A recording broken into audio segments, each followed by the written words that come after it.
ಎಲ್ಲರಿಗೂ ನಮಸ್ತೆ, welcome back to my channel. ಇವತ್ತು ಯಾವುದೇ ಆಯಿಲ್ನ ಯೂಸ್ ಮಾಡ್ದಲೇ ಹೊರಗಡೆ ಒಲೆಯಲ್ಲಿ ಚಿಕನ್ ರೆಸಿಪಿನ ಟ್ರೈ ಮಾಡಿದ್ದೀನಿ. ಯಾವ ರೀತಿ ಮಾಡಿದ್ದೀನಿ, ಯಾವ್ಯಾವ ಇಂಗ್ರೀಡಿಯೆಂಟ್ಸ್ನ ಯೂಸ್ ಮಾಡಿದ್ದೀನಿ ಅಂತೇಳಿ ನೋಡೋಣ ಬನ್ನಿ.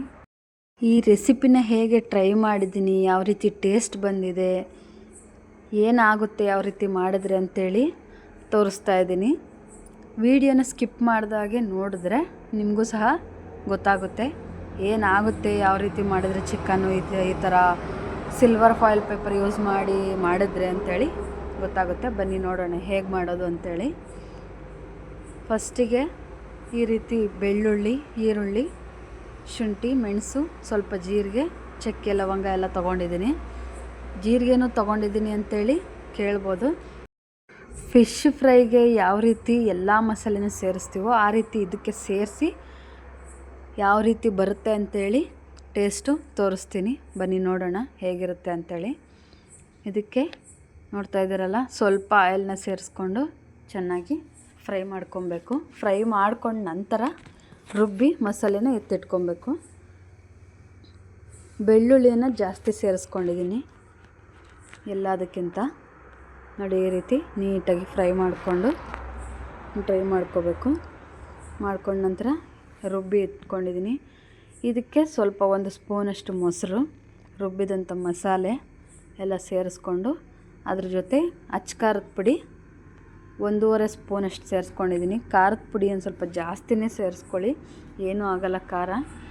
1 ಸ್ಪೂನ್ ಗರಂ ಮಸಾಲ, ಸ್ವಲ್ಪ ಅರಿಶಿನ, ಸ್ವಲ್ಪ ಧನಿಯಾ ಪೌಡರ್, ಇಷ್ಟು ಸೇರಿಸ್ಕೊಂಡು ನೀಟಾಗಿ ಮಿಕ್ಸ್ ಮಾಡ್ಕೊಬೇಕು.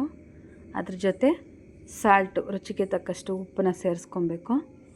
ನೀಟಾಗಿ ಸೇರಿಸ್ಕೊಂಡು ನೀಟಾಗಿ ಈ ಥರ ಸ್ಪೂನಲ್ಲಿ ಮಿಕ್ಸ್ ಮಾಡ್ಕೊತಾ ಇದ್ದೀನಿ. ನೋಡಿ, ಈ ಥರ ಮಿಕ್ಸ್ ಮಾಡಿಕೊಂಡು ನಂತರ ಚಿಕನ್ನಿಗೆ ಸೇರಿಸ್ಕೊಂಡು ನೀಟಾಗಿ ಮಿಕ್ಸ್ ಮಾಡ್ಕೊಂಡು ಅದನ್ನು ಎತ್ತಿಟ್ಕೊಬೇಕು. ಸ್ವಲ್ಪ ಹೊತ್ತು ನೆನೆಯೋಕ್ಕೆ ಬಿಡಬೇಕು ಚಿಕನ್ನಿಗೆ ಸೇರಿಸ್ಕೊಂಡು ಈ ಮಸಾಲೆನ. ನೋಡಿ, ಉಪ್ಪು ಸೇರಿಸ್ಕೊಂಡೆಲ್ಲ ಮಿಕ್ಸ್ ಮಾಡ್ಕೊತಾ ಇದ್ದೀನಿ ಮಸಾಲೆಗೆ. ನೀವು ಚಿಕನ್ಗೆ ಸೇರಿಸಿದ್ಮೇಲೂ ಸಹ ಉಪ್ಪನ್ನ ಹಾಕ್ಕೊಂಡು ಮಿಕ್ಸ್ ಮಾಡ್ಬೋದು. ಇಲ್ಲಿ ನೋಡಿ, ಚಿಕನನ್ನು ಈ ಥರ ಸ್ವಲ್ಪ ಅಲ್ಲಲ್ಲೇ ಕಟ್ ಥರ ಮಾಡ್ಕೊಂಡಿದ್ದೀನಿ, ಮಸಾಲೆ ಎಲ್ಲ ನೀಟಾಗಿ ಹಿಡೀಲಿ ಅಂತೇಳಿ. ಈ ಥರ ಮಾಡಿಕೊಂಡು ಚಿಕನಿಗೆ ಮಸಾಲೆ ಎಲ್ಲ ಸೇರಿಸ್ಕೊತಾ ಇದ್ದೀನಿ. ನೋಡಿ, ಸೇರಿಸಿ ಎತ್ತಿಟ್ಕೊಂಡಿದ್ದೀನಿ.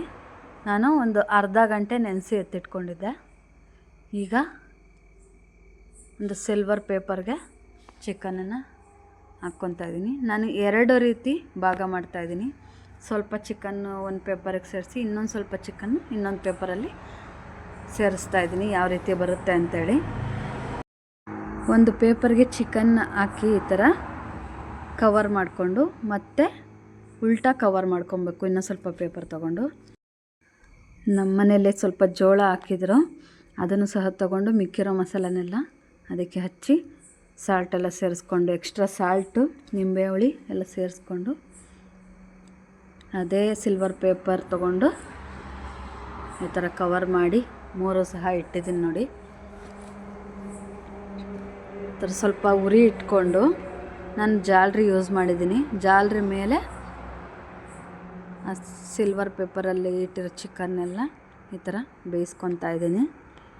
ಇದು ಸುಮಾರು ಒಂದು 30 ಮಿನಿಟ್ಸ್ ತನಕ ಬೇಯಿಸ್ಕೊಬೇಕು. ಬೇಯಿಸ್ಕೊಂಡಾದಮೇಲೆ ನೋಡಿ, ಇನ್ನೊಂದು ಸಲ ನೋಡಿ ಬೇಯಿಸ್ಕೊಳ್ಳಿ.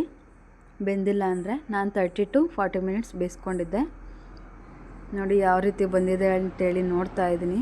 ಇದು ಒಂದು ಪೇಪರ್ದು, ಇದರಲ್ಲಿ ಸ್ವಲ್ಪ ಜಾಸ್ತಿ ಹಾಕಿದ್ದೆ ಚಿಕನ್ನು. ಯಾವ ರೀತಿ ಬಂದಿದೆ ಅಂತೇಳಿ ನೋಡ್ತಾ ಇದ್ದೀನಿ. ನೋಡಿ, ಸ್ವಲ್ಪ ಸೀದೋಗಿದೆ ಈ ಪೇಪರ್ದು, ಇದಕ್ಕೆ ಉರಿ ಜಾಸ್ತಿ ಆಯಿತು. ಮತ್ತು ಯಾಕೆ ಸೀದೋಗುತ್ತೆ ಅಂದರೆ ಪೇಪರು ಎಲ್ಲೂ ಹೋಲಾಗಬಾರ್ದು, ತೂತಾಗಬಾರ್ದು, ಅದನ್ನ ಡ್ಯಾಮೇಜ್ ಮಾಡಬಾರ್ದು. ಮಾಡಿದಷ್ಟು ಈ ಥರ ಸೀದೋಗುತ್ತೆ ಚಿಕನ್ನು.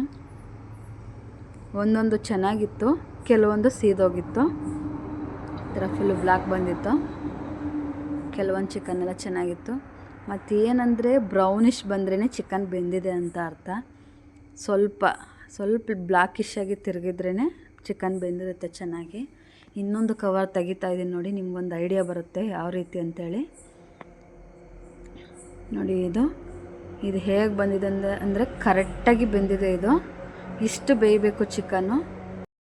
ನೋಡಿದ್ರಲ್ಲ, ಬಯಲಲ್ಲಿ ಯಾವುದೇ ಆಯಿಲ್ ಯೂಸ್ ಮಾಡ್ದಂಗೆ ಒಲೆಯಲ್ಲಿ ಬೇಯಿಸಿದಂಥ ಚಿಕನ್ನು ಒಂದ್ಸಲ ಟ್ರೈ ಮಾಡಿ ನೋಡಿ, ನೀವು ಸಹ ಇಷ್ಟ ಆಗುತ್ತೆ. ಟೇಸ್ಟ್ ಸಹ ತುಂಬ ಚೆನ್ನಾಗಿ ಬಂದಿತ್ತು. ನೀವು ಈ ರೀತಿ ಮಸಾಲೆ ಅಲ್ದಿದ್ರೆ ಇನ್ನೂ ಬೇರೆ ರೀತಿ ಕಬಾಬ್ಗೆ ಯಾವ ರೀತಿ ಮಾಡ್ತೀವೋ ಆ ರೀತಿ ಸಹ ಮಸಾಲೆ ಯೂಸ್ ಮಾಡಿ ಮಾಡ್ಬೋದು. ನಾನು ಇನ್ನೊಂದು ಸಲ ಟ್ರೈ ಮಾಡಿದ್ರು ಸಹ ನಿಮಗೆ ವಿಡಿಯೋ ಹಾಕ್ತೀನಿ.